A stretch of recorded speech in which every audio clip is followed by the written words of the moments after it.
Hello, AP Calculus. I've got a new lesson for you. It's section 3.3. It's going to be the first of several lessons.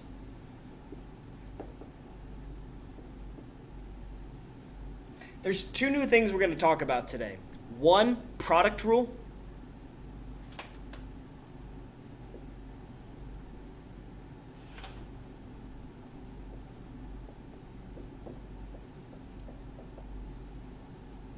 And that pretty much is talking about what do you do when your function that you're trying to take the derivative of can't be simplified any lower than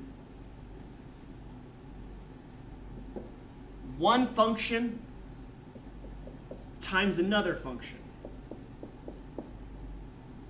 A classic example of that would be x times root x minus 3.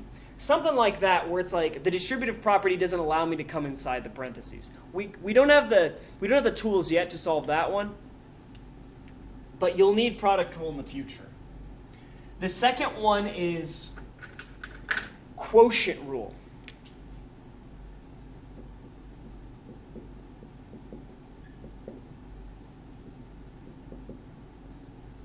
And this is trying to figure out what am I supposed to do when my function can be written as simplified one function divided by another. In fact, I think I want to keep them as g of x and h of x. So let me change this to h. All right, now I debated whether or not I wanted to prove these for you. If I do prove them, I'll do it in person in class. I'm just going to give you the rules as they are.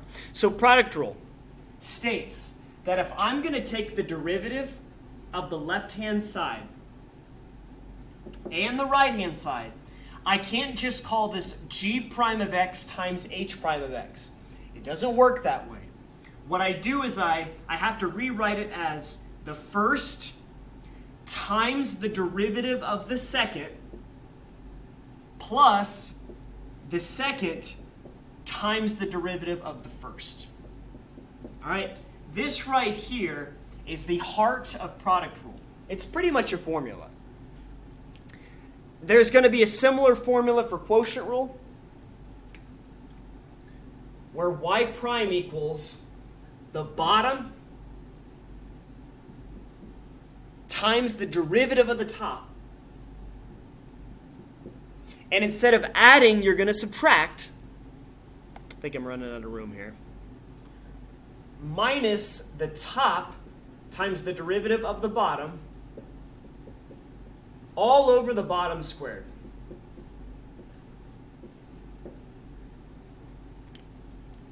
So those are the two formulas we're going to be using. Product rule, quotient rule. All right, so let's dig into some of those examples. Okay, so go to page 116 in your textbook. First one I'm going to talk about is number 7.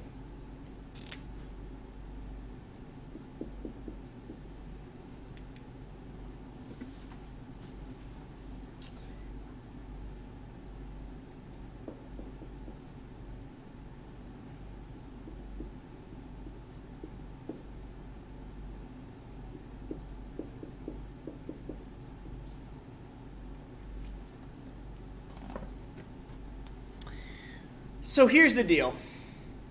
If I look at the function g of x as a product of two other functions, then I can use this rule to simplify things.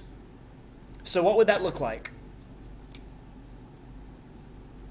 Well, g prime of x is going to equal the first function unchanged. So let's do a little color coding here.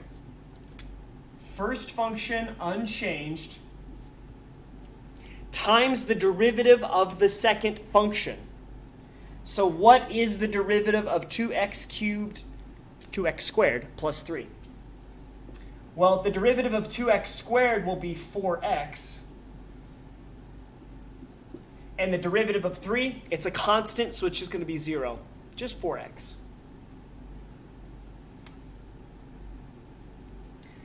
Okay? then you add it to the second,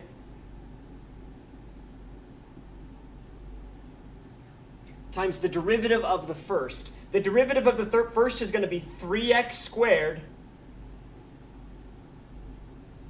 plus 0.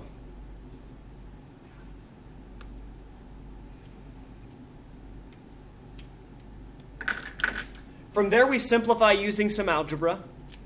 So this 4x can be multiplied by x cubed. So 4x to the 4 power. 4x times negative 7 is negative 28. Then you get positive 3x squared times positive 2x squared. That's a positive 6x to the 4. And then a 3 times 3x squared is plus 9x squared.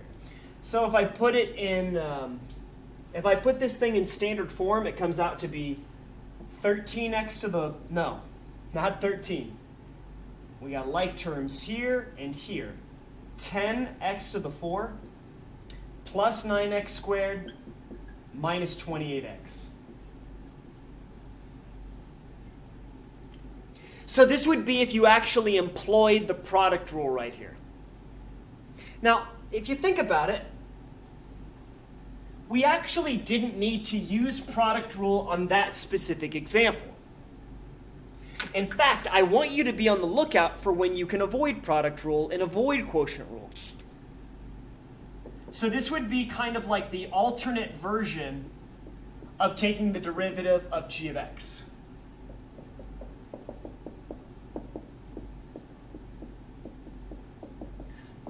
So we could have simplified with polynomial multiplication, with algebra. So that just means take x cubed by times 2x squared, which gives me 2x to the 5th. Take x cubed times 3 plus 3x cubed minus 14x squared. And then minus 7 times 3, minus 21. This is an alternate version of g of x. So what does the derivative of g of x look like? G prime of x equals, bring the 5 down, times 2, 10x to the 4 power. Looks good so far.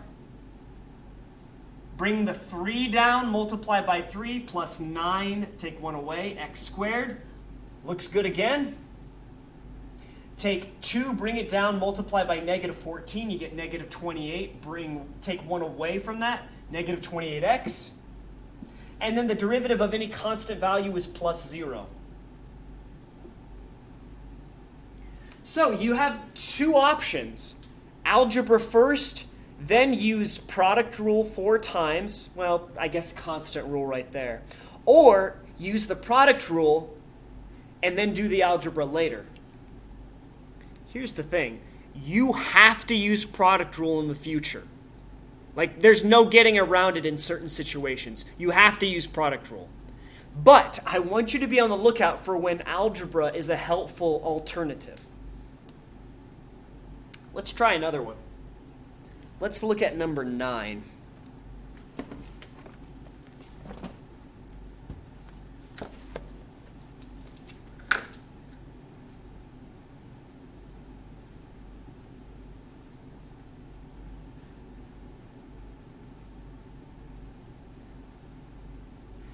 So I've erased product rule. That's okay. Come on.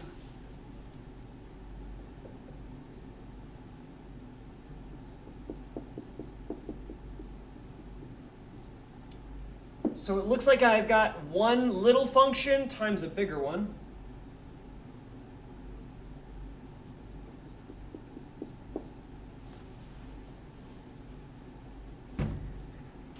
So let's do the same thing. Let's work this out 2 different ways and see which way seems easier.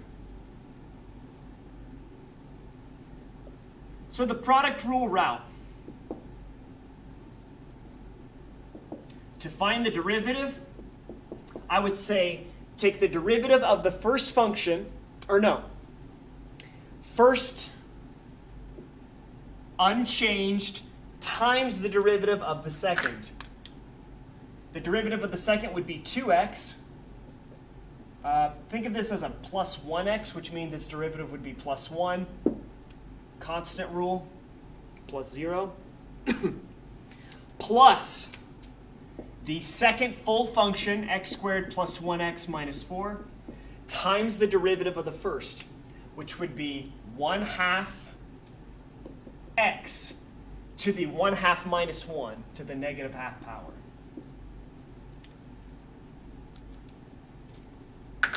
The simplified version of that would be x to the half times 2x. Remember, x to the half times x to the 1, you would add the exponents. So 1/2 plus 1 ends up being 1.5. I'm going to keep it at 3/2 though. You really don't want to have mixed numbers as your exponents too often. So this will be 2x to the 3/2 plus 1x to the half power.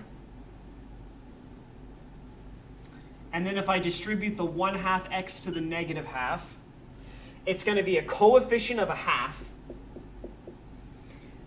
2 plus negative half is going to be 1.5 again, 3/2.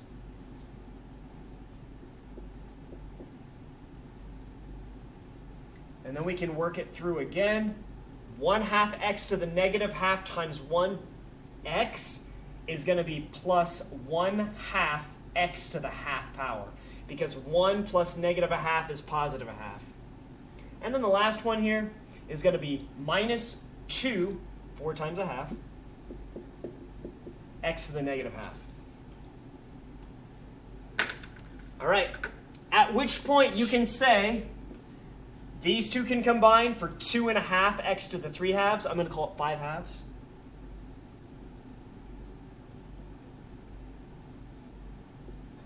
These two added together. These two would give me 1.5 x to the half, or 3/2.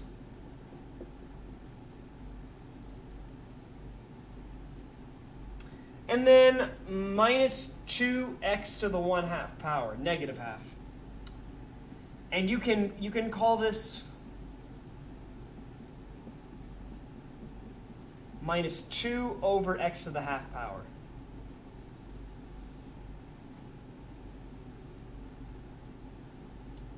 Now, there was a lot of halves in there and 3/2 and what else?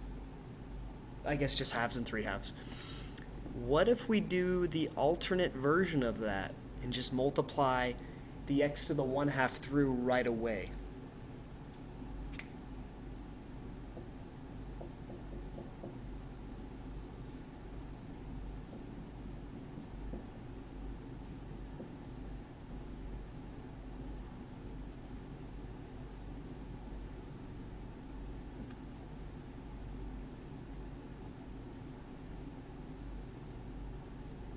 So algebra first, x to the 2.5 power,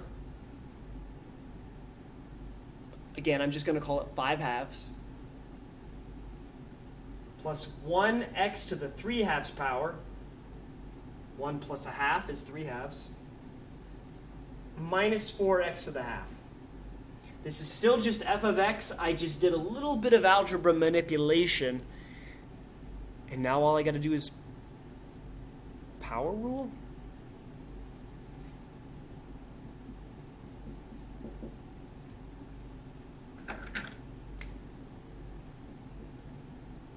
Bring the 5/2 down.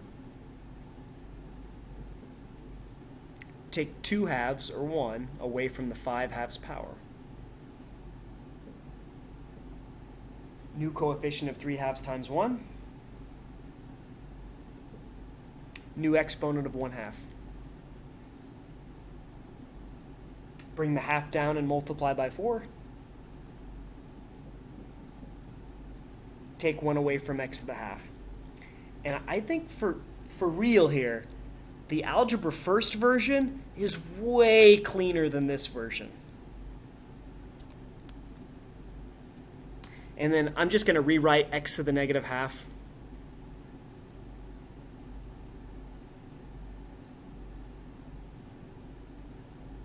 As 2 divided by x to the half. All right, this seems like a really good stopping point. I'm going to just end it here, and then we'll go through some more examples where we go with one of these strategies, and I won't show both strategies every time. That would get exhausting. All right, thanks for watching.